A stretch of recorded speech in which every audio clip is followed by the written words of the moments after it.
The billionaire laughed in front of everyone, pointing at the janitor. No one imagined that this man held a secret that would silence even the most arrogant and change his destiny forever.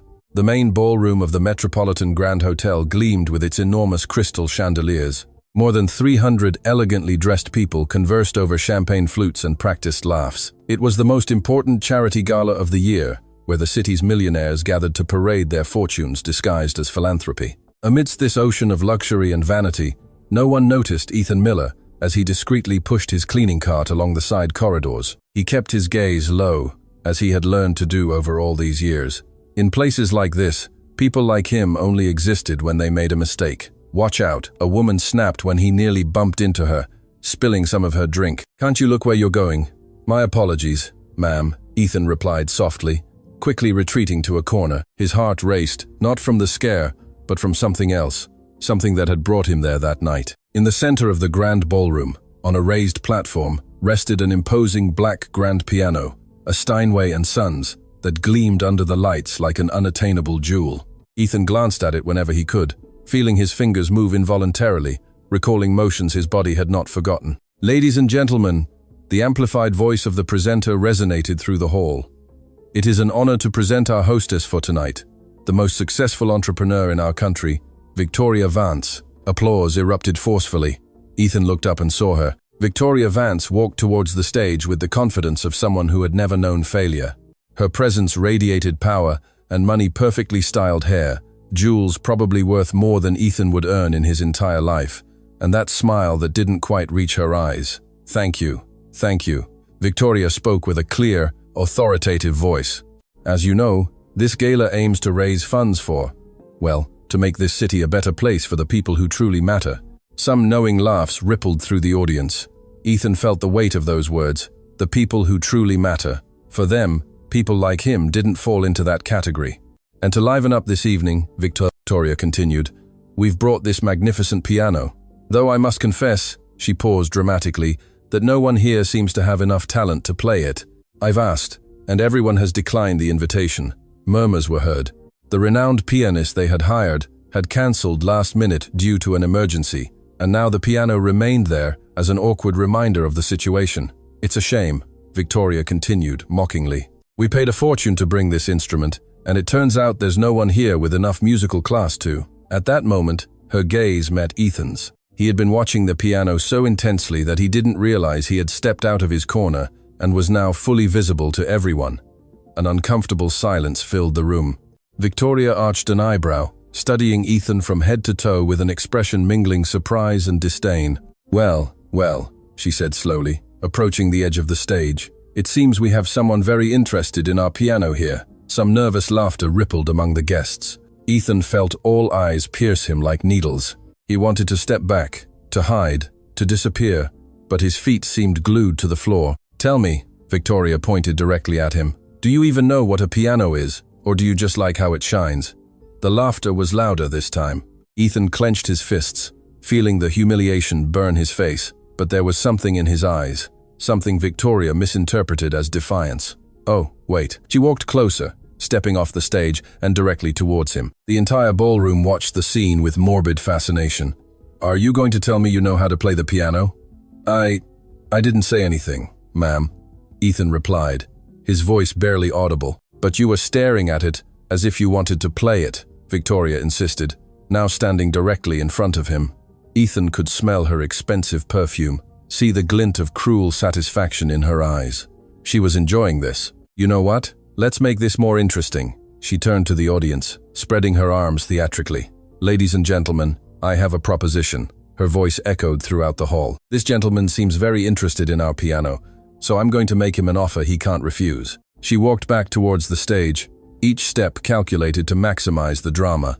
Ethan felt the world move in slow motion. "If you touch that piano," Victoria declared in a loud, clear voice, pointing at the majestic instrument, "and you manage to impress me, I'll marry you." The room erupted in laughter.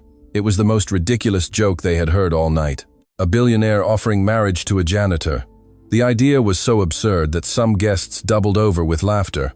"What do you say?" Victoria continued, savoring every second. "Do you accept the challenge, or would you prefer to go back to your cart and continue with your job?" Ethan breathed heavily. every fiber of his being screamed at him to run, to get out of there and never look back. But then his eyes fell back on the piano, that beautiful instrument calling to him like an old friend he hadn't seen in a long time. In his mind, memories came like an avalanche, small hands on ivory keys, a soft voice telling him, "You have a gift, my son, don't waste it." Endless hours of practice, applause, recognition, and then the loss, the pain, the fall. "Looks like he doesn't have the courage," someone shouted from the crowd. "Leave him alone, Victoria," another voice intervened. "That's enough humiliation." But Victoria wasn't finished. She approached Ethan again, now speaking low enough for only him to hear. "You know what's most pathetic?" she whispered, venom in every word, "that people like you don't even dare to dream. You're born at the bottom, and you die at the bottom. It's the natural order of things." Something broke inside Ethan at that moment. It wasn't anger. It wasn't revenge. It was something much deeper. It was the memory of who he had been, of who he could have been, of everything he had lost and buried under years of silence and resignation. He looked up and met Victoria's eyes directly. "I accept," he said firmly. The room fell into absolute silence. No one expected that answer. Victoria took a step back, surprised for the first time that night. "What did you say?" "I accept your challenge," Ethan repeated, louder this time. His voice no longer trembled. "I'll play the piano." Nervous laughter returned, but there was something different in the atmosphere, an electric tension that wasn't there before. The guests moved closer to the stage, curious to see how this unexpected spectacle would end. Victoria quickly regained her composure. Her smile returned, but there was something forced about it. "Very well," she said, gesturing towards the piano. "Go ahead, show us what you're made of." Ethan began to walk towards the stage. Each step echoed in the tense silence of the room.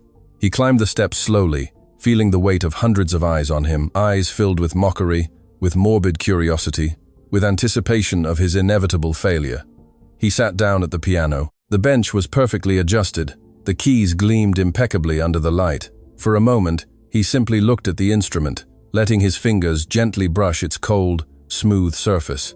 "Need an instruction manual?" someone shouted, provoking more laughter, but Ethan no longer heard them. He closed his eyes and took a deep breath. In his mind, he was no longer in that room full of cruel people. He was back in another place, in another time, when music was his language and the piano was his voice. His hands positioned themselves over the keys. The room collectively held its breath, and then Ethan began to play. The first note emerged, clean, perfect, resonating throughout the space with crystal clarity. Then the second and the third. His fingers moved over the keys with a fluidity that seemed impossible, as if they had never stopped. He was playing Debussy's Clair de Lune, one of the most beautiful and technically complex pieces ever written. The laughter died instantly. The mocking murmurs turned into absolute silence, broken only by the music flowing from the piano like water from a spring. Victoria, who had been smiling with superiority, felt her expression freeze. Her eyes widened with disbelief as she watched that man, that janitor she had humiliated, transform the piano into an extension of his soul. Ethan played with his eyes closed, completely lost in the music. His fingers danced over the keys with breathtaking mastery. It wasn't just perfect technique. There was emotion in every note, history in every chord, pain and beauty intertwined in a symphony that seemed to tell secrets words could never express. Tears began to roll down the cheeks of some people in the audience. The music was so beautiful, so pure, that it touched something deep in the hearts of those who listened. When the piece reached its crescendo, the entire room seemed to hold its breath. The notes ascended and descended like waves on the ocean, each more powerful than the last, building towards an emotional climax that made every person present tremble. And then, softly, delicately, Ethan played the last notes. The melody faded like a sigh, leaving a silence so profound that one could hear heartbeats. For several seconds, no one moved, no one breathed. Ethan slowly opened his eyes and looked at his hands on the keys, as if he couldn't believe they were the ones who had created that magic. Then, from the back of the room, someone began to applaud, then another and another. In seconds, the entire place erupted in a thunderous ovation. People stood, applauding fervently, some openly weeping, everyone, except one person. Victoria Vance remained paralyzed, looking at Ethan with an expression that mixed shock, fury, and something else. Something dangerously close to respect. Ethan slowly rose from the piano bench, looking at the crowd applauding him as if he had performed a miracle, and in a way, he had. He turned to Victoria, who still couldn't articulate a word. I believe, Ethan said in a quiet but firm voice, that you just lost a bet, Miss Vance. The room fell silent again, all eyes moving between Ethan and Victoria, waiting to see what would happen next. But no one, absolutely no one in that room, could imagine that this night was just the beginning of a story that would change lives, reveal buried secrets, and prove that sometimes the most invisible person holds the most extraordinary talents. The silence in the ballroom was so dense it could be cut with a knife. Victoria Vance remained motionless, her eyes fixed on Ethan as if seeing a ghost. Her hands trembled slightly, something no one else seemed to notice amidst the general commotion. That was incredible, a woman whispered in the audience. Where did that man come from? Another voice asked. Murmurs grew like waves, but Victoria remained silent. Her face had lost all expression of mockery and superiority. Now there was something deeper there, something that looked like fear.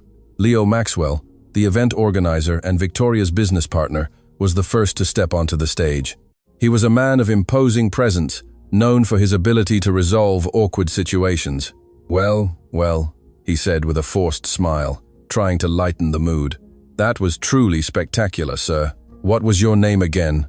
I didn't say it, Ethan replied calmly. My name is Ethan Miller, Leo nodded, but his gaze quickly shifted to Victoria, who finally seemed to regain her composure. She cleared her throat and walked to the center of the stage, forcing a smile that didn't reach her eyes. It was a surprising performance, she said with a controlled voice, though everyone could detect the tension beneath her words. Clearly you've had professional training. I have, Ethan replied simply. And what is someone with that talent doing working in cleaning? Victoria's question sounded more like an accusation than genuine curiosity. The entire room awaited his answer. Ethan looked down for a moment, as if deciding how much to reveal. Life doesn't always go as planned, he finally said. Before anyone could respond, a female voice shouted from the back of the room, Wait, I know him. All heads turned. A woman made her way through the crowd, her face filled with recognition and emotion. It was Sophia Davis, a renowned music critic in the city. It's him, she exclaimed as she approached the stage. It's Ethan Miller, the musical prodigy who disappeared years ago. A murmur of surprise swept through the room. Several guests pulled out their phones, searching for information. Victoria visibly paled. Ethan Miller, Sophia continued, now on stage next to him. He was considered one of the most promising pianists of his generation. He won the international piano competition when he was just a young man. Critics called him the modern Mozart. He had contracts with the best concert halls in the world. Wait, Leo interrupted, clearly confused. If he was so successful, what happened? Sophia looked at Ethan with genuine sadness in her eyes. He suffered a personal tragedy that alienated him from the world of music, and then he simply disappeared. No one knew what became of him until now. Ethan remained silent, his jaw tense. The memories he had kept buried for so long now threatened to surface. It was years ago, he finally spoke. His voice was barely a whisper that the microphone picked up perfectly. I lost the most important people in my life in an accident. After that, I couldn't touch a piano again. Every note reminded me of what I had lost. The room fell into absolute silence. Some guests had tears in their eyes. The story was deeper and more painful than anyone had imagined. But you just played now, Sophia observed softly. What changed? Ethan looked directly at Victoria. Sometimes you need someone to remind you who you really are, even if that person didn't intend to. The tension between Ethan and Victoria was palpable. She looked at him with an indecipherable expression, while he maintained an unshakable calm. This is fascinating, Leo intervened again, clearly uncomfortable with the emotional turn of the event. But I think we all remember the little joke Victoria made. It wasn't a joke. Ethan's voice cut through the air like a knife. It was a bet. You said, Miss Vance, that if I played the piano and impressed you, you would marry me. There are over 300 witnesses here. The murmur in the room turned into a roar. Phones glowed everywhere. People were recording, taking photos, sending messages. This story would go viral in a matter of minutes. Victoria felt control of the situation slipping from her hands. Her face hardened. That was obviously a joke, she said sharply. A dramatic exaggeration. No one expected that you could actually do it. Ethan interrupted her. Of course, because people like me can't have real talent, right? We're only good for being invisible, for cleaning up after you make a mess. I'm not saying that, Victoria replied, but her voice lacked conviction. Then what are you saying? Ethan took a step towards her. It wasn't threatening, but there was a firmness in his stance that hadn't existed before. That your word means nothing, That you can humiliate people and then hide behind just a joke when it doesn't go as expected? The crowd watched the exchange like a tennis match, their heads moving from one to the other. Victoria felt hundreds of eyes judging her, awaiting her response. Look, she tried to sound reasonable. Obviously, you're a talented musician, but a marriage proposal made under those circumstances cannot be taken seriously. It's absurd. Is it absurd because I'm a janitor? Ethan asked. If it had been one of your millionaire friends, would it still be absurd? Victoria opened her mouth to answer, but no words came out, because they both knew the answer. It was then that another voice interrupted. From the doors of the ballroom, a distinguished man entered with firm steps. It was Daniel Green, the city's most renowned lawyer, known for his unwavering integrity. Excuse the interruption, he said as he walked towards the stage, but I believe I can bring clarity to this situation. Daniel, Victoria greeted him with visible relief. It's good you're here. Explain to them that this cannot be legally binding. Daniel climbed the stage and looked at both of them with professional seriousness. Miss Vance, I regret to inform you that you are mistaken. The color drained from Victoria's face. What? A public proposal made in front of witnesses with clear terms and accepted by both parties, Daniel explained in a clear voice, can constitute a binding verbal contract, especially when there's evidence that you set specific conditions and Mr. Miller publicly fulfilled them. But that's ridiculous, Victoria stammered. No one can force me to marry someone. You're right, Daniel nodded. No one can force you, but publicly breaking your word in this manner would have significant consequences for your professional and personal reputation. Social media is recording all of this right now. By tomorrow, the whole world will know that Victoria Vance humiliated a man, made a public promise, and then reneged when she discovered he was better than she thought possible. The room erupted in murmurs. Victoria looked around, seeing everyone holding their phones, recording every second of her humiliation. This is a nightmare, she whispered, though the microphone picked up her words. For you, perhaps, Ethan said calmly. For me, it's simply justice. Leo tried to intervene again. Surely we can reach a reasonable agreement, Ethan. How about Victoria compensates you financially? We could talk about a generous sum. I don't want her money, Ethan responded firmly. Then what do you want? Victoria exploded, her composure finally breaking. Do you really expect me to marry you? A real marriage? Ethan looked her directly in the eyes. I want you to understand what it's like to be judged unfairly. I want you to experience, even for a moment, what it feels like when someone treats you as if you're worthless. That's cruel, Victoria whispered. Cruel? Ethan took a step towards her. I've worked in your building for years. I've cleaned your office. I've emptied your trash. I've been invisible to you. And you know what's the worst part? You didn't even recognize me tonight. You didn't even know who I was, despite seeing me almost every day. Victoria's eyes widened in shock. You work for my company, in your building, Ethan corrected. For the cleaning company you contract. I've been there for years, but of course, people like me don't exist for people like you. We're convenient ghosts. The revelation dropped like a bomb. Victoria recoiled, her face showing something that might have been shame. Sophia Davis, who had remained on stage observing everything, finally spoke. Ethan, I know you've suffered. I know you lost a lot, but is this really what you want? Revenge?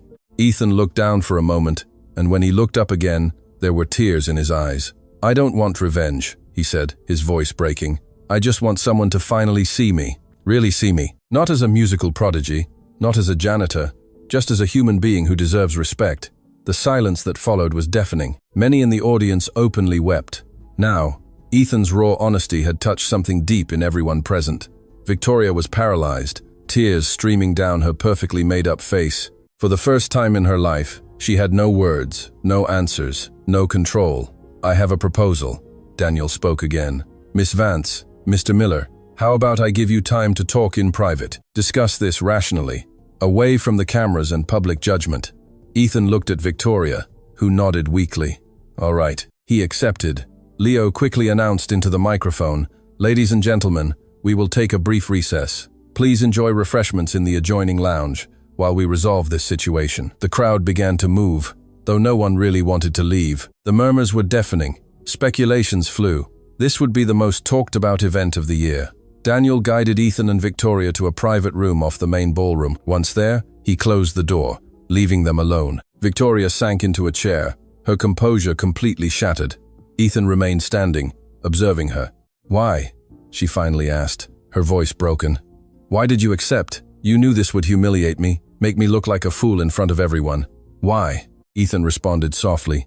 I needed you to feel, even for a second, what I've felt for years. The humiliation, the judgment, the invisibility. Mission accomplished. My reputation is destroyed. By tomorrow, I'll be the laughingstock of the entire country. It doesn't have to be, Ethan said, sitting opposite her. We can still resolve this. Victoria looked at him with red-rimmed eyes. How? The damage is already done. There's something I need you to understand. Ethan leaned forward. I don't hate you, Victoria. I don't even really know you. But what you did tonight, that cruel mockery, that public humiliation, wasn't the first time it's happened to me. It's been my life for years, and I'm tired. So, what do you want from me? She asked, genuinely confused. Ethan took a deep breath. I want you to learn. I want you to change. I want you to look at the people you consider inferior and truly see them. And how am I supposed to do that? Marry me, Ethan said simply. Victoria looked at him as if he'd lost his mind. What? Not forever, he clarified. Give me a month. A month as your husband, where you have to see me, talk to me, treat me as an equal. A month where you can't hide behind your money and your status. And if after that month you still believe I'm worthless, just a meaningless janitor, then we divorce, and you'll never see me again. Victoria stared at him in disbelief. Are you serious? Completely, Ethan responded. A month. That's all I ask. And in return, I promise that after that, I'll disappear from your life and never speak publicly about this. And if I refuse, then this story will live forever on the internet. The billionaire who humiliated a fallen musical prodigy and then publicly broke her word when he proved to be extraordinary. Victoria closed her eyes. She was trapped, and they both knew it. A month, she repeated. And what happens during that month? We live together. We act like a couple in public and in private. You simply learn to see me as a human being. Silence stretched between them. Victoria knew she had no choice. Her reputation, her company, everything she had worked for was at stake. All right, she finally whispered. A month. Ethan nodded, but there was something in his expression Victoria couldn't interpret. Triumph, sadness, determination. Then we have a deal. He extended his hand. Victoria looked at it for a long moment before shaking it. We have a deal. Neither of them could imagine that this simple handshake would change both their lives forever, revealing secrets that had been hidden for years, and proving that sometimes the most unexpected people can teach us the most valuable lessons. When they emerged from the private room, the main ballroom awaited them with anxious anticipation. Daniel took the microphone. Ladies and gentlemen, we have an important announcement. Miss Victoria Vance and Mr. Ethan Miller have reached a mutual agreement. There will be a wedding. The room exploded.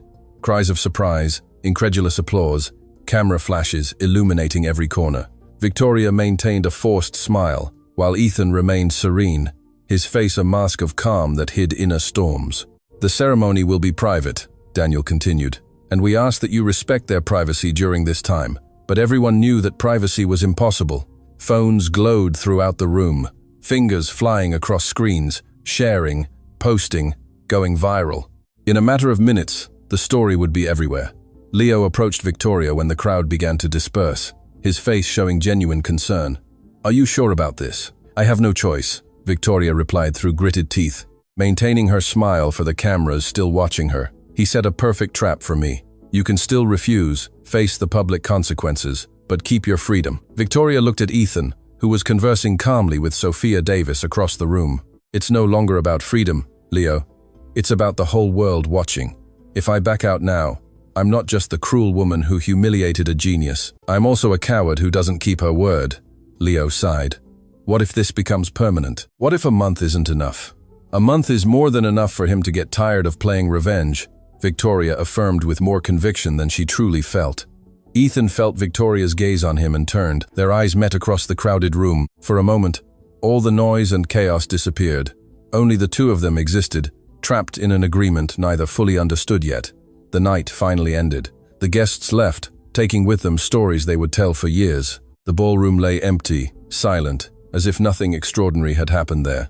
Victoria arrived at her penthouse past midnight. Her expensive shoes were abandoned at the entrance. The elegant dress that had cost a fortune now felt like a prison. She collapsed onto the Italian leather sofa, still fully dressed, and for the first time in many years, allowed tears to flow uncontrollably. They weren't tears of simple sadness. They were tears of rage, frustration, confusion, and something deeper she didn't want to name, genuine fear of what was to come. Her phone wouldn't stop vibrating. Messages, calls, notifications. Everyone wanted a piece of the story. Everyone wanted details, explanations, confessions. With trembling hands, she turned off the phone and threw it across the room. The silence that followed was deafening. Victoria stood up and walked to the wall-to-wall window, gazing at the city lights twinkling like fallen stars. Somewhere down there, among those lights, was Ethan, the man who in one night had achieved what no one else had in years, making her feel small, vulnerable, human. She hated him for it, and strangely, she also respected him. Across town, in a modest building that violently contrasted with the luxury of Vict, he couldn't sleep, not after what he had done, not after playing the piano for the first time in years, not after looking into the eyes of hundreds of people and finally feeling seen. He sat on the edge of his narrow bed, looking at his hands under the dim light of the lamp. These hands had created magic that night. They had resurrected something he believed dead and buried. With slow steps, he walked to the small closet in the corner of his room. From the bottom, behind dusty boxes and old clothes he no longer wore, he pulled out a suitcase he hadn't opened in years. His fingers trembled as he fumbled with the rusted clasps. When it finally opened, the past hit him with the force of a hurricane. Photographs, hundreds of them, an entire life, captured on glossy paper, now slightly yellowed by time. The first photo showed a young man full of life and hope, standing next to a grand piano, holding a trophy that shone under the stage lights. His eyes radiated dreams. Ethan could barely recognize that person. He seemed like someone from another world, another life. He continued searching through the photos, each one a dagger in his heart, until he found the one he knew was there. A woman of simple but radiant beauty embraced him in the image. Eleanor, his wife, her brown eyes shone with pure love. Her smile was so genuine that Ethan felt his heart painfully clench. "Eleanor," he whispered into the empty air, his voice breaking. "My God, Eleanor, what have I done?" Tears began to fall, staining the photograph. He quickly wiped it with his shirt, terrified of damaging it. Then he found the next photo, and the air completely left his lungs. A little girl, no more than 5 years old, sat on his lap. Her tiny hands rested on the piano keys as she looked up with absolute adoration. Lily, his little girl. Lily, his daughter, his light. "My little Lilybug," the nickname came out as a sob. "My little Lilybug, forgive me. Please, forgive me." The pain he had kept suppressed for years exploded like a broken dam. Ethan doubled over, clutching the photographs to his chest, sobbing with an intensity that frightened him. The memories came without mercy, flooding him, drowning him. It had been a stormy night. He had just finished a successful concert in another city, exhausted but euphoric. Eleanor had called him, her voice full of pride and excitement. "We watched the live stream. You were incredible, my love. Lily keeps saying her daddy is the best pianist in the world. Tell her her daddy misses her so much," Ethan had replied, his heart swollen with love. "I'll be home early tomorrow. Stay home. The weather is terrible." "Stay home?" Eleanor had laughed. "No way. We're coming to the airport to pick you up. Lily already drew you a picture." "Eleanor, seriously, it's raining very hard. I can take a taxi." "Nonsense. We're your family. We want to be the first to hug you and celebrate your success. We're leaving now. We love you. I love you too," Ethan had said, unaware that these would be the last words he would say to his wife. Ethan rocked back and forth on his bed, the photograph still pressed against his chest, reliving every second of that horrible night. The flight had landed late due to the storm. When he finally turned on his phone, he had 17 missed calls, all from unknown numbers. His stomach had clenched with premonition. "Mr. Miller," the voice had been professional, but gentle. "Too gentle. This is Central Hospital. You need to come immediately. Your family has been in an accident." The world had stopped at that moment. Ethan remembered running, shouting, begging taxis to go faster. He remembered entering the hospital like a madman, seeking answers no one wanted to give him. "We're so sorry," the doctor had said, his words carefully measured. "Your daughter did not survive the impact. She passed away at the scene.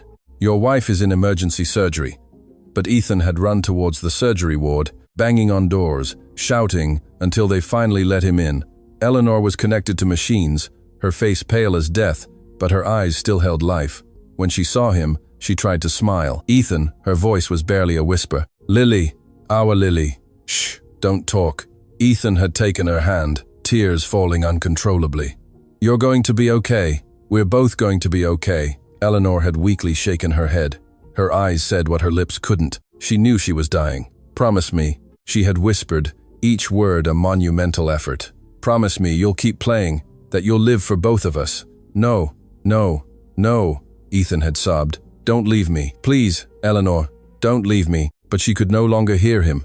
Her eyes closed gently, her hand loosened in his, and the machine began to emit that horrible, continuous sound that meant it was all over. Ethan cried out in his small room, the sound muffled against the photographs. He cried as he hadn't cried since the night of the funeral. He cried for Eleanor, for Lily, for all the years they should have had together, for all the moments that were stolen from them. "I promised you I would live," he said between sobs, "but I've only existed. I've been a ghost, Eleanor, a coward who didn't have the courage to truly live, because living without you hurts too much." The phone rang, startling him. It was past midnight. He almost didn't answer, but something urged him to. "Mr. Miller," a feminine voice, professional and efficient. "This is Patricia Lewis, Miss Vance's personal assistant." Ethan quickly wiped away his tears, trying to control his voice. "Yes? I'm calling to coordinate the details of your move to the lady's penthouse. She wishes for everything to be completed tomorrow morning." "Tomorrow?" Ethan looked around his small apartment, the only refuge he had known for years. "Isn't that too soon?" "Miss Vance prefers to handle situations efficiently," Patricia replied in a tone that allowed no debate. "A car will pick you up at 9 a.m. Please bring only the essentials." The essentials? Ethan looked at the photographs scattered on his bed. What was essential when you had lost everything you loved? "Understood," he finally replied. "Excellent. Oh, one more thing, Mr. Miller. The civil wedding will take place in 2 days, with only necessary witnesses present. Afterwards, there will be a photo shoot for the media." Photo shoot. The idea seemed absurd to him. Miss Vance is a prominent public figure. She needs to control the narrative of this situation. "I hope you understand."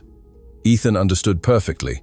For Victoria, this was still a corporate problem that needed to be handled with surgical precision. Not a real marriage, not a human connection, just damage control.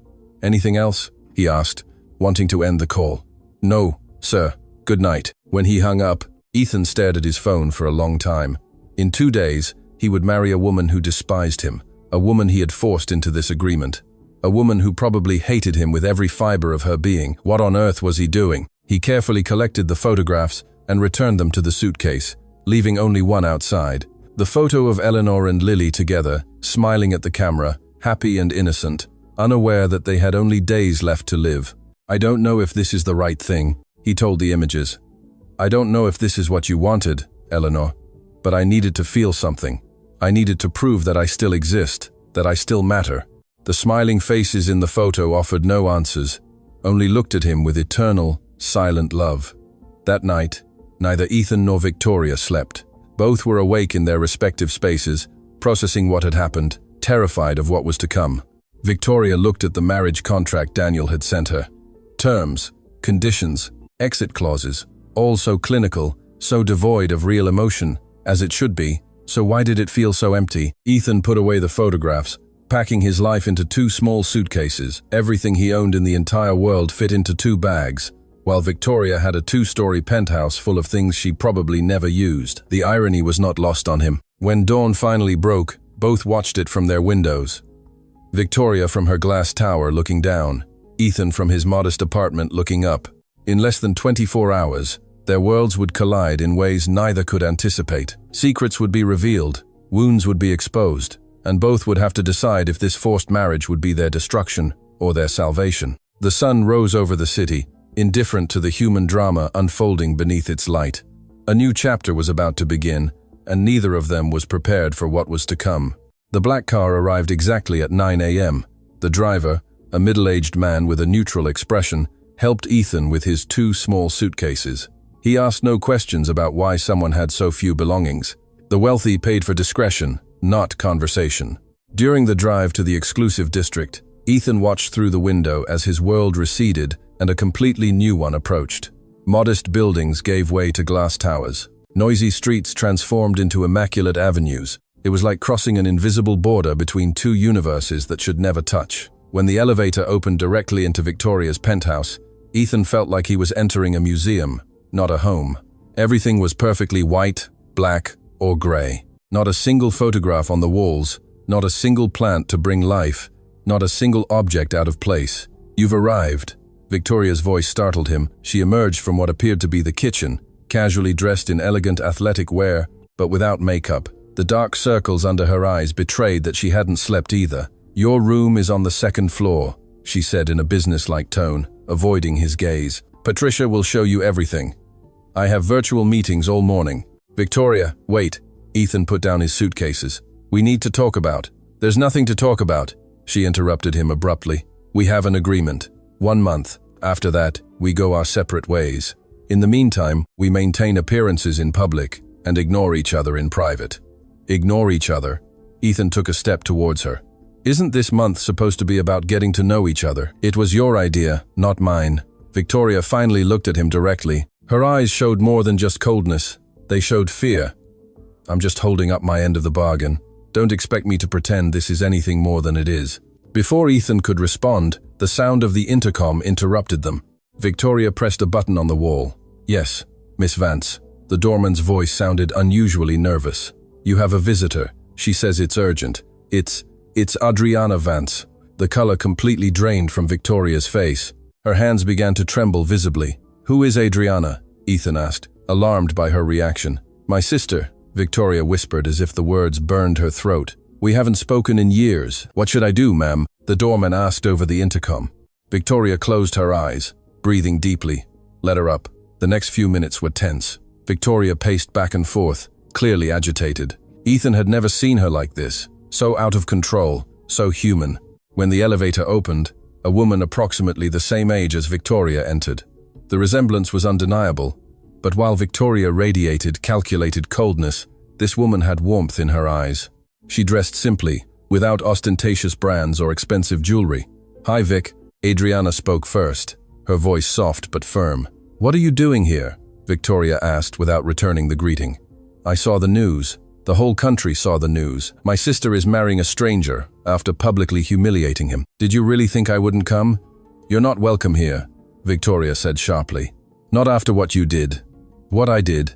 Adriana laughed bitterly. "Vic, it's been years. When are you going to stop blaming me?" "Never." Victoria exploded, her composure finally breaking.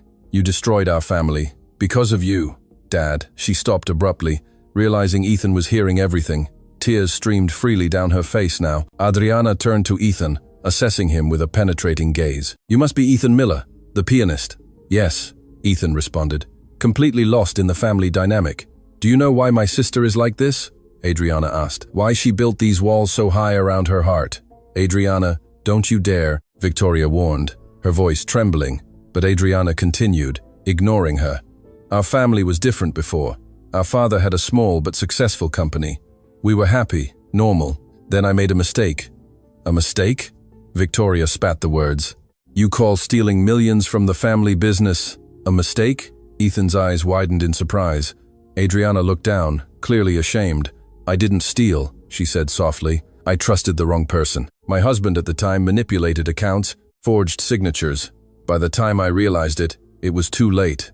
"And you didn't say anything?" Victoria shouted. "You let Dad think it was you. You let the scandal destroy."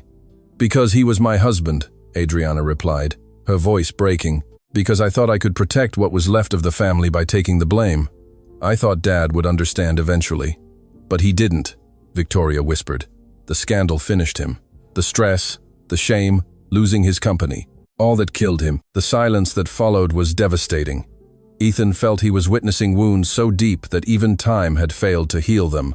"That's why you became like this," Adriana said softly. "You worked like crazy to rebuild the Vance name, to prove that our family was still worth something. And in the process, you forgot how to be human." "And what do you know about being human?" Victoria retorted. "You left. You disappeared for years while I carried everything alone." "I left because you kicked me out," Adriana corrected. "You said you never wanted to see me again, that I was dead to you." Victoria turned away, unable to face her sister. "Why are you coming now, after all this time?" "Because I saw your face in that video." Adriana approached her. "I saw how that man played the piano and how you looked at him, and for the first time in years, I saw something in your eyes. Fear, yes, but also." Victoria furiously wiped away her tears. "You know nothing about me." "I know you're marrying a stranger in 2 days," Adriana pointed out. "I know something at that gala shook you enough to agree to something completely crazy, and I know the sister I knew, The one who once dreamed of true love and family is still in there somewhere. Ethan watched the exchange with a heavy heart. Victoria, the cold and calculating woman who had publicly humiliated him, was in fact someone deeply wounded, someone who had lost as much as he had. "Adriana, please, leave," Victoria said with a tired voice. "I can't do this now." "Okay," Adriana nodded. "But before I go, I need to tell you something I should have said years ago. I'm sorry. I'm sorry I trusted the wrong person. I'm sorry I wasn't stronger. I'm sorry Dad died thinking I had betrayed him. And I'm sorry we lost all these years of being sisters." She turned to leave, but then she saw Ethan's suitcases at the entrance. One was slightly open. The edge of a photograph was visible. Without asking permission, Adriana approached and pulled out the photo. It was the image of Eleanor and Lily. "Who are they?" she asked softly. Ethan felt as if he'd been punched in the chest. "My family, they died years ago." Adriana studied the photograph with unusual attention. Her face progressively paled. "What was your wife's name?"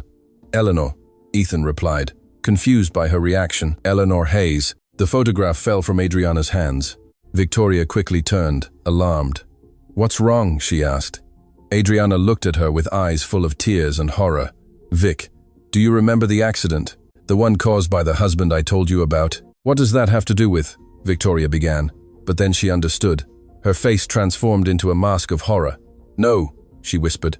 "My ex-husband," Adriana said, her voice trembling. "He was driving drunk that night. He swerved across the highway.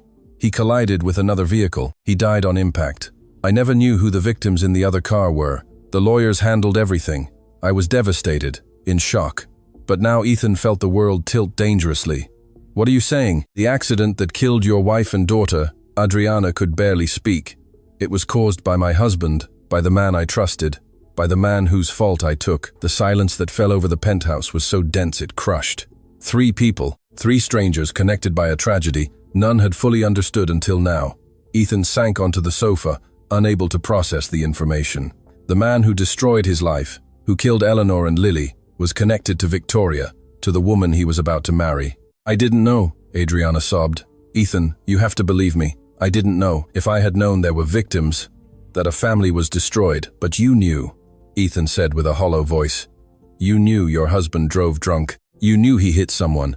You just didn't care to know who they were." "That's not true," Adriana cried.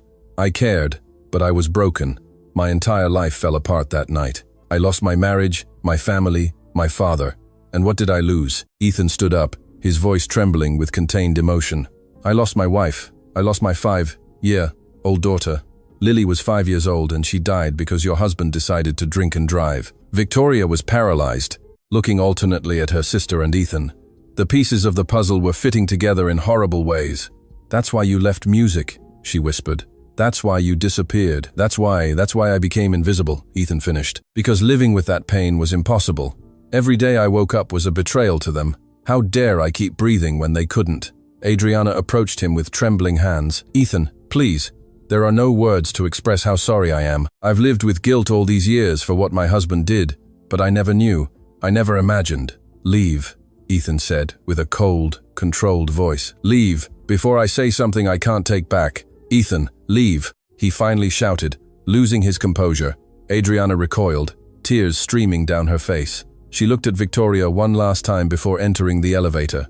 The doors closed, letting her disappear. The silence that remained was unbearable. Victoria and Ethan looked at each other from opposite sides of the room, a newly discovered abyss separating them. "I didn't know," Victoria finally spoke. "Ethan, you have to believe me. I didn't know that the accident that destroyed my family also destroyed yours. Does it matter?" Ethan asked bitterly. "Does it change anything?" "It changes everything." Victoria approached slowly. "It changes that I, too, have been carrying the guilt of that accident. Because it was my sister who trusted that man. Because it was my family's scandal that allowed him to remain free until that night. If I had acted differently, if I had reported—" "No," Ethan stopped her. "You can't carry that guilt. I spent years doing that, blaming myself for every decision I made that night, for having accepted that concert, for not having insisted more that they stay home. But the truth is, the only culprit was the man who decided to drink and drive. But my family protected him," Victoria whispered. Adriana took the blame. "We kept the scandal out of the media. We made sure no one knew the full truth." "Why are you telling me this?" Ethan asked. "Because you deserve to know the full truth," Victoria wiped away her tears. Because now I understand why you looked at me that way at the gala. It wasn't just revenge. It was pain, recognizing pain. Two broken people colliding at the worst possible moment. Ethan sat down again, emotionally and physically exhausted. What do we do now? I don't know, Victoria admitted, sitting beside him but keeping her distance. The contract says we get married in 2 days, but after this, what? Ethan looked at her. Do we cancel everything? Do we pretend this horrible connection doesn't exist? Connection? Victoria looked at him with confusion. We are connected by the worst tragedy of our lives, Ethan explained. Your family and my family destroyed by the same man at the same moment. Don't you see the cruel irony? We hated each other for superficial reasons when we share such deep pain. Victoria remained silent, processing his words. She finally spoke. Do you still want to marry me, knowing all this? Ethan thought for a long time, then nodded slowly. Yes, more than ever. Why? Because now I know I'm not the only one who's been carrying impossible guilt. Because I understand why you built these walls. And because maybe, just maybe, two people broken by the same tragedy can help each other heal. Victoria looked at him in astonishment. After everything I did to you, after discovering this horrible connection, you still believe we can save each other? I don't know, Ethan admitted honestly. But isn't it worth trying? For the first time since they met, Victoria genuinely smiled through her tears. You're a strange man, Ethan Miller. And you're a complicated woman, Victoria Vance. Both chuckled weakly, the sound strange but comforting amidst the emotional chaos. 2 days later, they would marry, but now the marriage meant something completely different. It wasn't just a month of convenience or a lesson. It was two shattered souls finding each other in the darkness, hoping that together they could find, even a little, light. The wedding day dawned gray and cloudy, as if the sky itself reflected the emotional state of the protagonists. Ethan woke up in his new room, still disoriented by the luxury surrounding him. The sheets were softer than anything he had ever touched. The view from the window showed the entire city spread out like a carpet at his feet, but none of that mattered. In a few hours, he would marry the woman whose family was connected to the death of Eleanor and Lily. He got up and walked to the nightstand, where he had placed the photograph of his family. What would they think of this? He whispered to the smiling images. Would they hate me for marrying someone connected to their death? Or would they understand? As always, the photographs didn't answer, but this time Ethan felt something different. Not just pain, there was also a strange sense of peace, as if finally, after years of self-imposed punishment, he was allowing himself the possibility of moving forward. Across the penthouse, Victoria was also awake. She hadn't slept all night. She looked at herself in the mirror, studying her own face as if it were a stranger's. Who are you, really? She asked herself aloud. The ruthless businesswoman everyone believes they know? The sister who kicked out her family? Or someone who is simply too afraid to feel? A soft knock on the door startled her from her thoughts. Victoria, it was Ethan's voice. Can I come in? She hesitated for a moment before answering. Come in. Ethan entered, still in casual clothes. He looked as lost as she felt. Couldn't sleep, he admitted. Me neither, Victoria confessed. I keep thinking about what Adriana said, about everything that was revealed. Me too. Ethan sat on the edge of the bed, maintaining respectful distance. Have you spoken to her since she left? Victoria shook her head. I wouldn't know what to say. Years have passed. So much pain. So much resentment. And now this. Now we know that both families were destroyed by the same person, Ethan completed. That your sister lost as much as I did. That you carried guilt that wasn't yours. I can't forgive her yet, Victoria whispered. I know it sounds cruel, but every time I think of her, I remember Dad, dying of a heart attack caused by stress. I remember how everything fell apart. Forgiveness doesn't come immediately, Ethan said softly. Believe me, I know. I've spent years unable to forgive myself. Victoria looked at him directly. And now, can you forgive yourself? I'm learning, Ethan replied honestly. Meeting you, strange as it sounds, is teaching me that pain doesn't have to define me forever. They fell into shared silence, two people on the verge of something neither fully understood yet. In 3 hours, we get married, Victoria finally said. A wedding without love, without family, without anything that makes it real. What if we make it real? Ethan asked suddenly. What do you mean? I mean, instead of pretending, instead of acting for the cameras, how about we make real vows? Not vows of eternal love, because that would be a lie, but vows of honesty, of giving each other a real chance. Victoria considered it for a long time. Vows of what?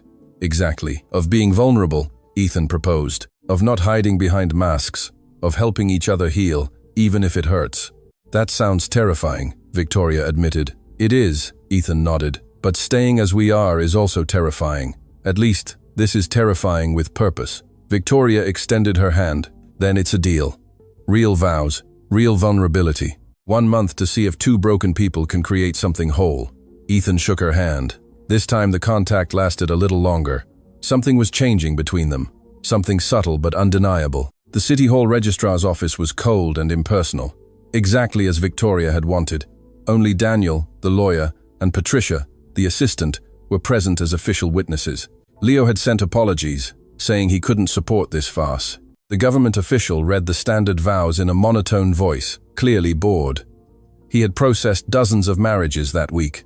This was just one more. Victoria Vance, do you accept Ethan Miller as your husband? Victoria looked at Ethan. In his eyes, she saw pain, hope, fear, and determination. I accept. Ethan Miller, do you accept Victoria Vance as your wife? Ethan held her gaze. I accept, by the power vested in me by the state, I now pronounce you husband and wife. There was no kiss, no applause, just 2 signatures on a paper and 2 rings mechanically exchanged. But when Ethan slipped the ring onto Victoria's finger, he whispered something only she could hear. I promise to be honest, even when it hurts. And Victoria, as she placed the ring on his finger, responded, I promise to try to be human again. They were vows more meaningful than any romantic poem.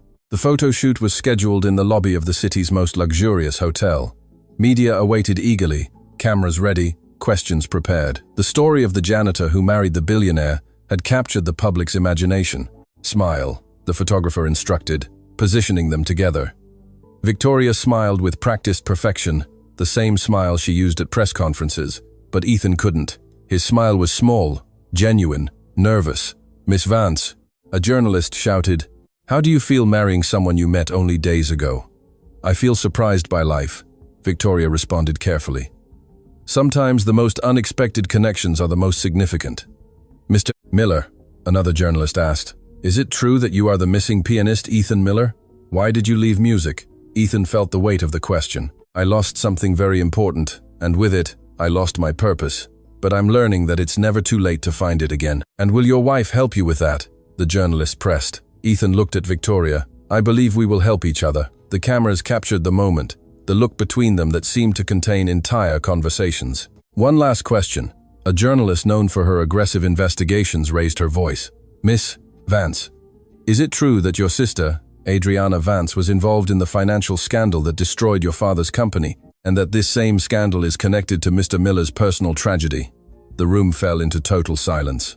All cameras focused on Victoria, awaiting her reaction. Victoria paled. Her hands began to tremble. But before she could answer, Ethan spoke. My past is complicated and painful, he said in a firm voice. My wife's past is too. But what matters is not where we come from, but where we are going. And we have decided to go forward together. He took Victoria's hand, squeezing it gently. She looked at him with surprise and gratitude. We will not answer any more questions about our pasts, Victoria added, regaining her composure. We ask for privacy to build our future. Patricia quickly ended the session, escorting the newlyweds to the waiting car. Once inside, protected from the cameras by tinted windows, Victoria broke down. How did they know? She sobbed. How did they find the connection so quickly? Journalists are good at their job, Ethan responded, but it doesn't matter. We didn't say anything that compromised your privacy or mine. You defended me. Victoria looked at him in astonishment. You don't even really know me, and you defended me. We're a team now, Ethan said simply. For better or worse, we're in this together. The return journey to the penthouse was silent, but not uncomfortable. Both processed everything that had happened. The marriage, which had begun as revenge and obligation, was transforming into something different, something neither could name yet. When they arrived at the penthouse, they found a surprise waiting for them. Dozens of flower bouquets filled the living room. Roses, lilies, sunflowers. The cold, minimalist space had transformed into a garden. Who sent all this? Victoria asked, searching for cards. Ethan found one. His face completely changed when he read the message. What does it say? Victoria asked, approaching. Ethan showed her the card. The handwriting was elegant, but trembling. Sunflowers were her favorite. Eleanor told me once in the hospital when we were both expecting our babies. I didn't know she was your wife until now. Forgive me, Adriana. Victoria brought a hand to her mouth. My sister knew your wife. It seems our lives were connected long before we imagined, Ethan whispered. Among the flowers was another card, this one with different handwriting, masculine and hurried. Victoria, we need to talk. There are things about the accident you don't know. Things Adriana never told you. Things that will change everything. Leo. Victoria read the card 3 times without being able to process the meaning. What does he mean by that? She asked, her voice full of apprehension. I don't know, Ethan responded. But it sounds important. Do you think we should meet with him? I think we need to know the whole truth, Ethan said, no matter how painful it is. Victoria called Leo immediately. The conversation was brief, tense. When she hung up, her face showed a mixture of fear and determination. He's coming tomorrow, she said. He says he has documents, proof of something that changed everything we thought we knew about the accident. What kind of proof? He wouldn't say over the phone, but, Ethan, her voice broke, what if there are more secrets? What if what we discover is worse than we imagine? Ethan hugged her. It was an impulse, unplanned, but Victoria didn't resist. She allowed herself to be held, probably for the first time in years. Then we'll face it together, he said against her hair. As we promised. That night, instead of retreating to separate rooms, they stayed in the living room surrounded by flowers. They talked until dawn. Victoria told stories of her childhood, of her father, of the dreams she had before becoming the ruthless businesswoman. Ethan shared memories of Eleanor and Lily, this time without the heartbreaking pain, with sad nostalgia, yes, but also with gratitude. Eleanor would have wanted me to move on, he admitted as the sun began to rise. She was always wiser than me. She knew me better than I knew myself. Your daughter was beautiful, Victoria said, looking at the photograph Ethan had brought. She had your eyes, and her mother's laugh. Ethan smiled. She filled the whole house with that laugh. Do you think you'll ever stop missing them? No, Ethan responded honestly, but I'm learning that I can miss them and still live, that honoring their memory doesn't mean dying with them. Victoria nodded, silent tears streaming down her cheeks. I miss my father. I miss the sister I had before everything fell apart. I miss the person I was before I built all these walls. Walls can fall, Ethan said softly, and if what's behind them is too broken to repair, then we find beauty in the cracks, Ethan suggested. Like the Japanese art of kintsugi, where they repair broken pottery with gold, the scars become part of the beauty. Victoria smiled through her tears. When did you get so wise? When I stopped hiding from the pain and started learning from it. When they finally went to sleep, officially married, both felt something they hadn't experienced in a long time. Hope, fragile, terrifying, but real. But neither could imagine that Leo's revelations the next day would shake the foundations of everything they thought they knew, that secrets buried for years were about to come to light, and that the truth, when it finally emerged, would change not only their past, but also their future together. The first day of their marriage ended with 2 people less alone than they had been in years. But the second day would bring revelations that would test everything built. The storm was just beginning. Leo arrived at the penthouse exactly at noon, carrying a worn leather briefcase that seemed to weigh much more than its physical contents. Ethan and Victoria awaited him in the living room, sitting together on the sofa, a closeness that hadn't existed days ago. Thank you for seeing me, Leo said, his face showing a seriousness that worried them. What I have to show you will change everything. How bad is it? Victoria asked, her voice trembling. It's not bad, Leo corrected, opening the briefcase. It's complicated, it's painful, but I think it's also necessary. He pulled out a thick manila folder with documents. After the gala, when all this exploded, I started investigating. Something didn't add up in the whole accident story, so I hired a private investigator. Why would you do that? Ethan asked, confused. Because I know you, Victoria. Leo looked directly at her. I know how your mind works. I know that this marriage, however forced it may seem, is changing you, and I wanted to make sure that the foundation of everything was the complete truth, not half-truths. Victoria swallowed. What did you find? Leo placed several documents on the coffee table. The first was a police report of the accident. Ethan felt nauseous just looking at it. The accident happened, just as you were told, Leo began. Adriana's husband, Mark Evans, was driving drunk. He crossed the lane. The impact was instantaneous. But there are details that were never publicly revealed. What details? Ethan's voice was barely a whisper. Leo pulled out another document. Eleanor didn't die immediately in surgery, as you were told. Ethan, She lived 3 more hours after you left the hospital. Ethan's world stopped. What? The doctors sent you home because they thought there was nothing more to do. But she temporarily stabilized enough to do something. Leo pulled out a sealed envelope, yellowed with age. She asked for paper and pen. She wrote 2 letters before she died. One for you, Ethan. The other? Victoria whispered. For your father, Victoria. For Mr. Vance. The silence that fell over the room was so dense it hurt to breathe. Why did my father never tell me anything? Victoria could barely speak. Because he received the letter the same day the scandal with Adriana exploded. The same day your family began to fall apart. He kept these letters in a safe along with other important documents. When he died, his lawyer had instructions to keep them sealed until certain conditions were met. What conditions? Ethan asked, trembling. Until Ethan Miller and the Vance family met again.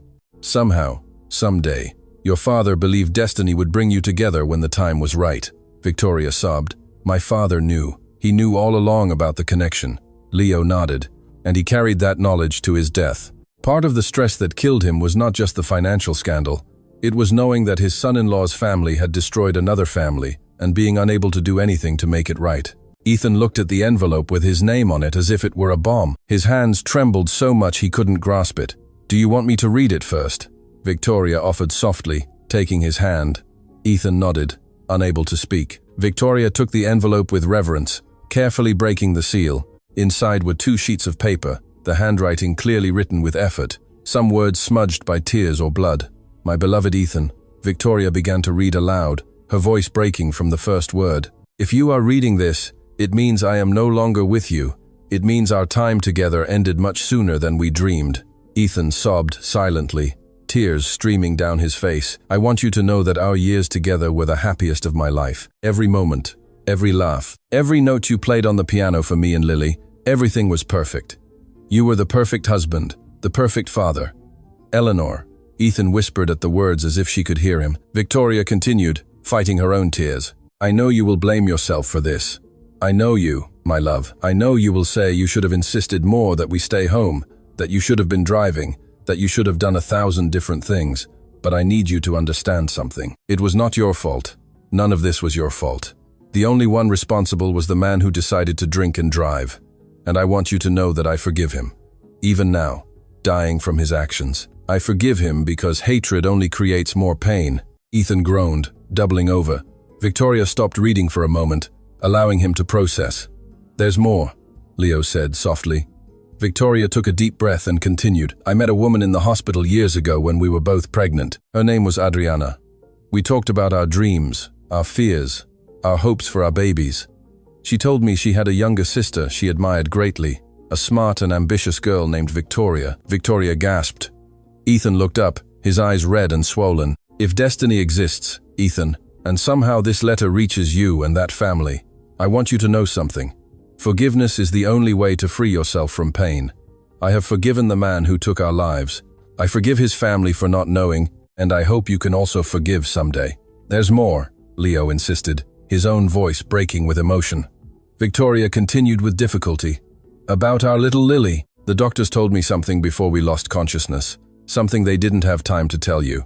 She didn't suffer, my love. The impact was so quick that she felt no pain. I know you will ask yourself that thousands of times.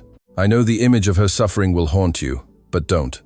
Our baby went peacefully, probably dreaming of the stories you read to her that morning. Ethan completely collapsed, deep sobs shaking his entire body. Victoria put down the letter and hugged him, crying with him, holding him as he broke.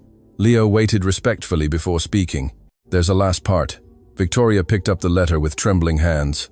Please, Ethan, live. Live for both of us. Play the piano again, fall in love again, be happy again.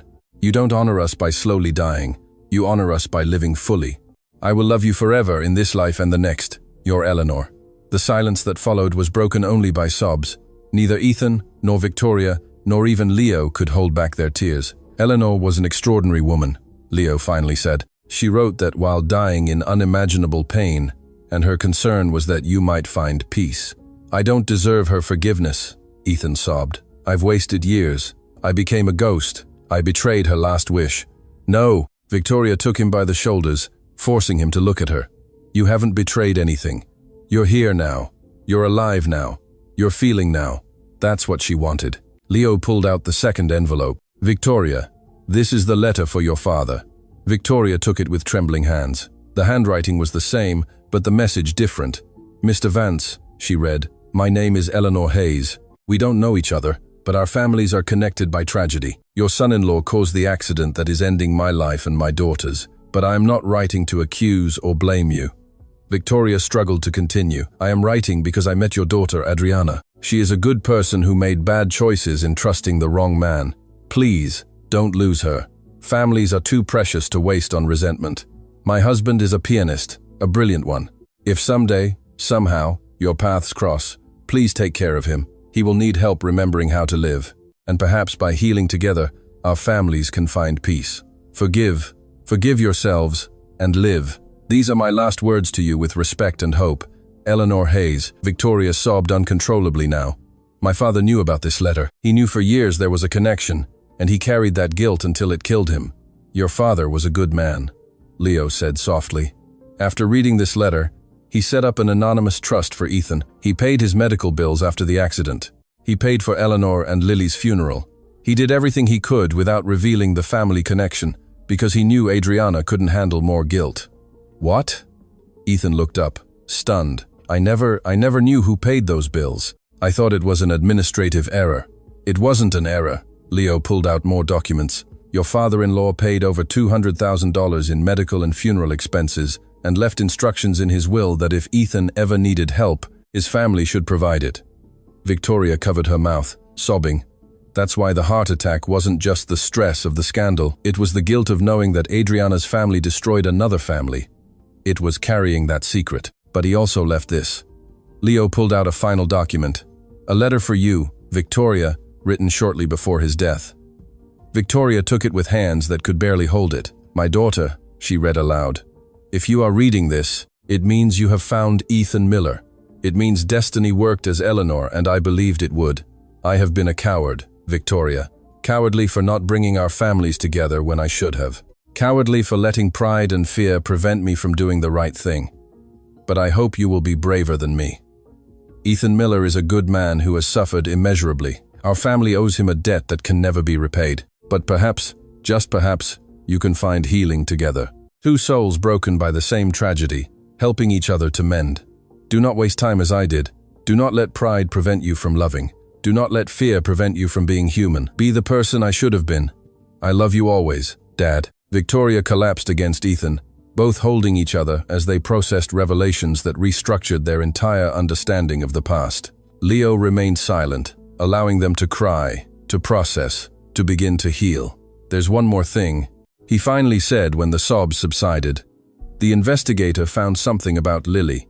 Ethan looked up, terrified of more pain. "At the hospital, before she died, they made a mold of her hand. It's standard procedure in such cases. It was kept in the hospital archives. If you want, I can get it for you."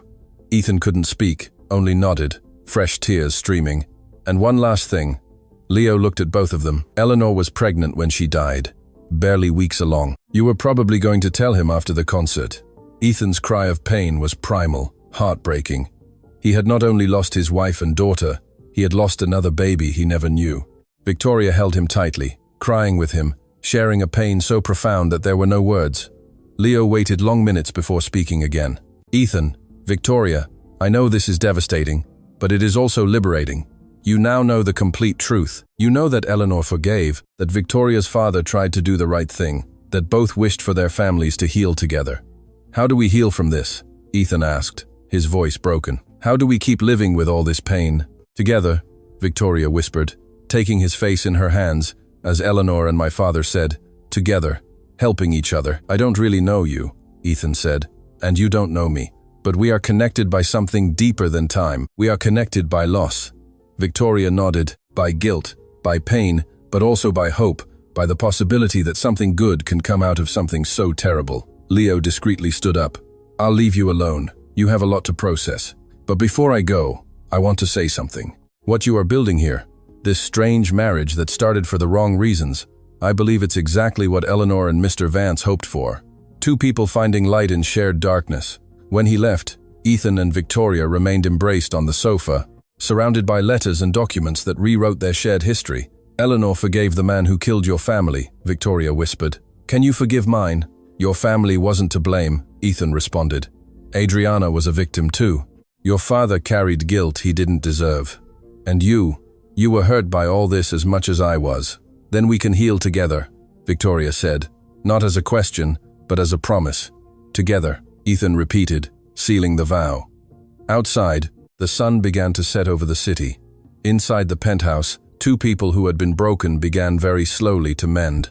Eleanor's letters remained on the table, her final words, a bridge between the painful past and a possible future. And for the first time since the accident, Ethan felt that maybe, just maybe, he deserved to live. The following days were ones of silent but profound transformation.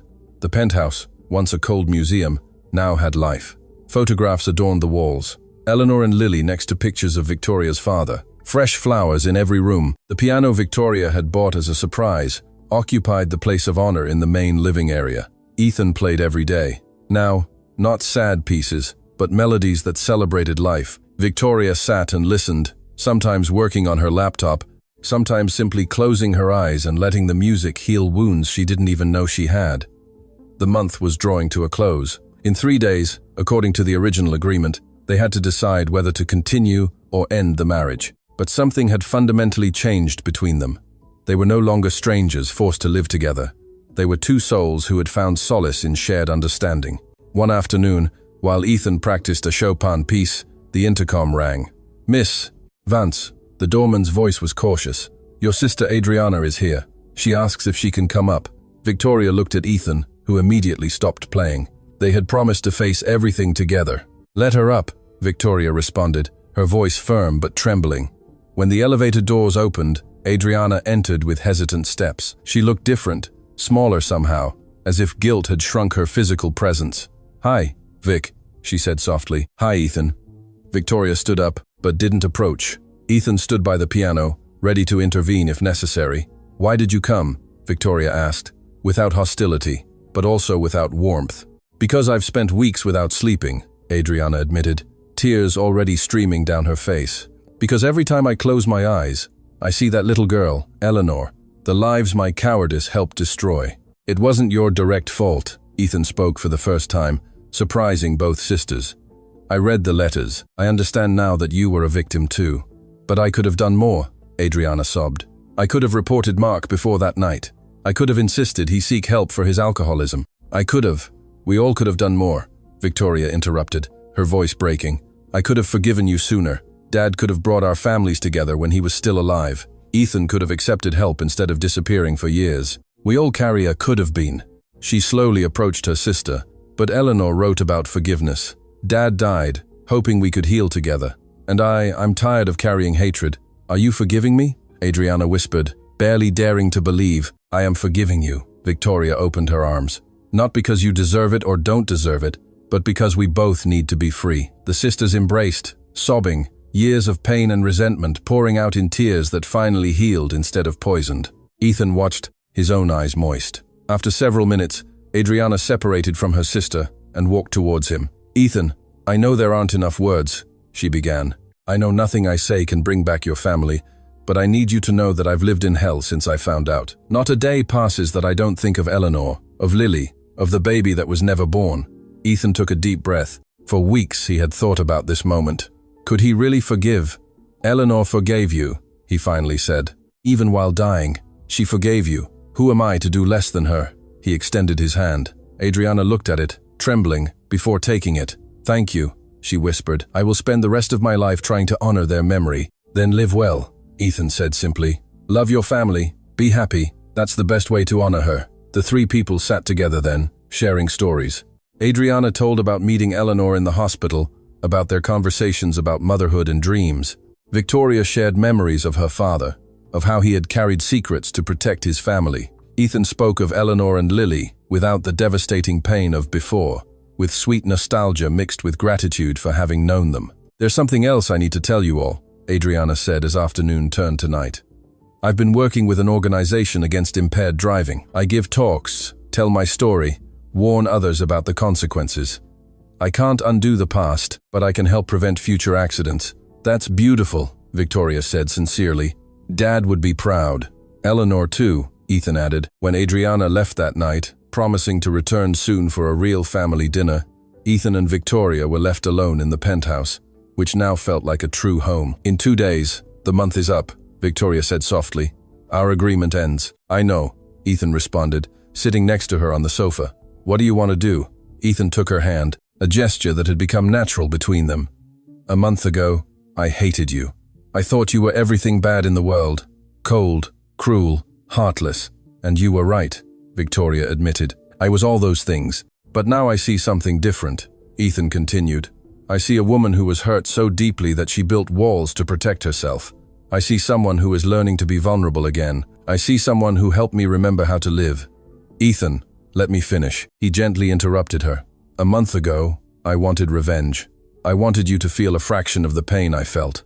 But in the process of hurting you, I ended up healing myself. And healing you too. So, what are you saying? I'm saying I don't want it to end. Not because we have to continue with an agreement, but because we choose this. We choose to continue healing together. Victoria felt tears streaming down her cheeks. I don't want it to end either. But Ethan, can something real grow from something that started so badly? Look around you, Ethan pointed to the photographs on the walls. From the most horrible tragedy grew connection. From death grew forgiveness. From loss grew love. Not romantic love yet. Maybe it never will be. But love of souls that understand each other. And, is that enough for you? It's more than I've had in years, Ethan responded honestly. And I believe that with time, it can grow into something more, if we both want it. I want it, Victoria whispered. Ethan, I want to try, really try. They kissed then, for the first time.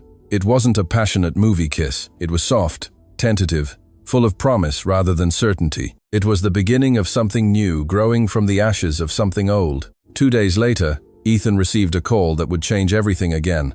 Mr. Miller, the voice was professional, excited. This is Clara Jenkins from the City Symphony Hall. We saw the videos of your performance at the gala.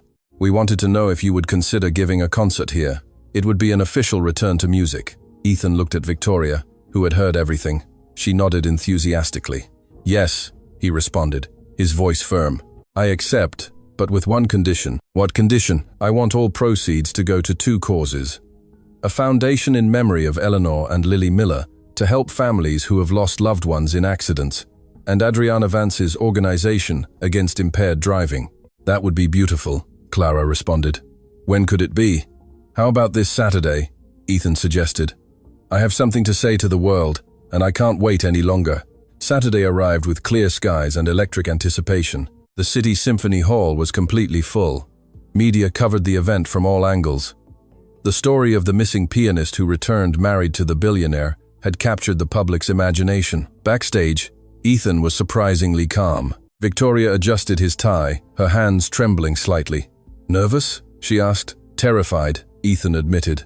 But also, ready. For the first time in years, I'm ready. Your family would be so proud, Victoria said, tears in her eyes. Our family, Ethan corrected. Because now we are family, you and I. Adriana then entered, accompanied by Leo, Daniel, Sophia, and others who had been part of their story. It's time, Adriana announced. The hall is waiting. Ethan walked onto the stage, his steps firm. When the curtains opened, the applause was deafening. He sat down at the grand piano, that instrument that had been his voice when words weren't enough. Good evening, he spoke into the microphone, his voice resonating throughout the hall. Years ago, I disappeared from this world.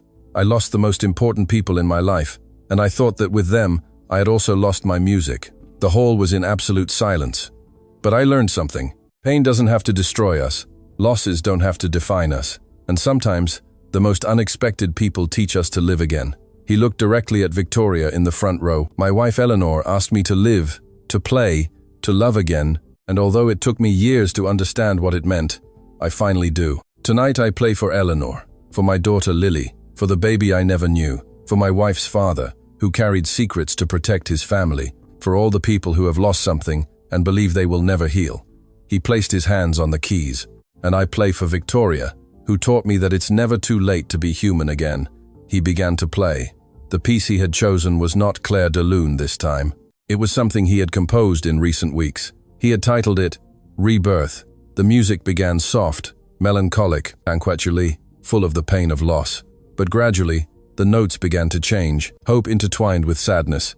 Joy emerged from melancholy. Each chord told the story of destruction and reconstruction, of death and rebirth.